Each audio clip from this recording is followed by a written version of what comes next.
na sa pagdinig ng House Committee on Justice ang dating driver at close-in security ni Senator Leila De Lima na si Ronnie Dayan. Dito niya isiniwalat ang dahilan ng kanyang hindi pagdalo sa mga nagdaang pagdinig. Ito ang balita ni Grace Casim.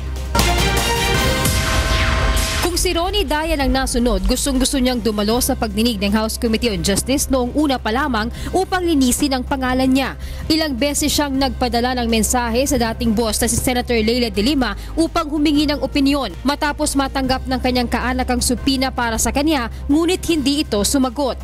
Bunsod nito, inutusan niya ang kanyang anak na si Hana May na muling kontakin ng senador. Sa palitan ng mensahe na ipinakita ni Hana May sa komite, pinayuhan ng senadora ang dating driver bodyguard na magtago na lamang muna sa pangambang pagpipiestahan lamang sila sa pagdinig.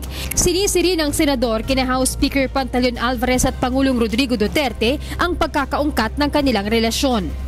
Sabi ko po, hindi naman po ba siya huhulihin kapag hindi siya pumunta? Hindi po ba siya huhulihin kasi hindi siya pumunta?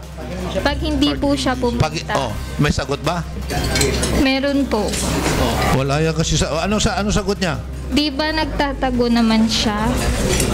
Yun po yung sagot niya, Your Honor. Hindi ba nagtatago naman siya, sabi niya? Opo, Your Honor. Sa affidavit ni Ronnie Dayan, idinitali nito ang naging relasyon kay Senator De Lima na tumagal ng 7 taon. Kinumpirma rin ni Dayan na nagbigay ng malaking halaga ang senadora para sa pagpapatayo ng kanilang bahay sa Pangasinan. Ang totoo ay noong 2007 humingi ako kay ma'am ng 120,000 pambili ng lupa. Nasa 800,000 ang nanggaling sa ipon ko at yung 2 million galing kay ma'am. Ngunit nang magkaproblema na ang kanilang relasyon, pinilit umano siya nitong mag-resign sa trabaho. Bago matapos ang 2014, nagkalabuan na umano sila ni Senator De Lima hanggang sa pinilit siyang papirmahin sa isang resignation letter.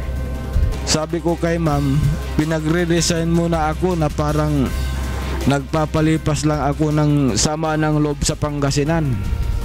Para wala namang talagang gulo, ayaw ko ng gulo, sabi ko.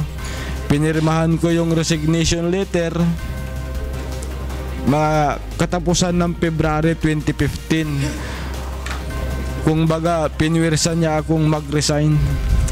Samantala, pinagbigyan naman ng komite ang hiling nitong legislative immunity upang hindi magamit laban sa kanya ang lahat ng kanyang mga testimonya. Grace Casim, UNTV News and Rescue, House of Representatives.